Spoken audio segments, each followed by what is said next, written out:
Friends, কিশলয় চ্যানেলে আপনাদের সকলকে স্বাগত। আবার একটা মজার কবিতা নিয়ে চলে এসেছি।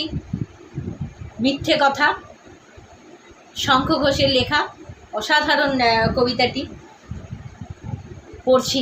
মিথ্যে কথা, আশা করি ভালো লাগবে। লাইক দেবেন, সাবস্ক্রাইব করবেন আর কমেন্ট করতে ভুলবেন না কিন্তু।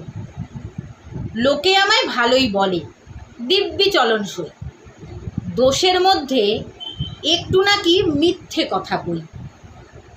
ঘাটশিলাতে যাবার পথে ট্রেন ছুটেছে যখন, মায়ের কাছে বাবার কাছে করছি বকন বকন। হঠাৎ দেখি মাঠের মধ্যে চলন্ত সব গাছে এক এক রকম ভঙ্গি ফোটে, এক এক রকম নাচে। ওমা দেখো নৃত্যনাট্য।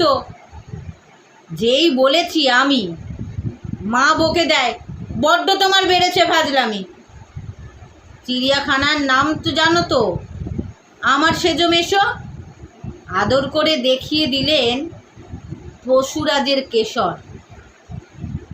কদিন পরে চুন খসানো দেয়াল জুড়ে একই ঠিক অবিকল সেই রকমই মূর্তি যেন দেখি।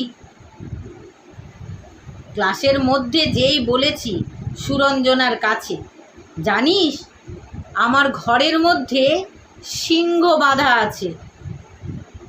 শুনতে পেয়ে দিদিমণি অমনি বলেন, শোনো, এসব কথা আবার যেন না শুনি কখনো। বলি না তাই সেসব কথা, সামলে থাকি খুব। কিন্তু সেদিন হয়েছে কি, এমনি বেকুব, আকাশ পারে আবারও চোখ গিয়েছে আটকে। শরৎ মেঘে দেখতে পেলাম রবীন্দ্রনাথকে। ভালো থাকবেন।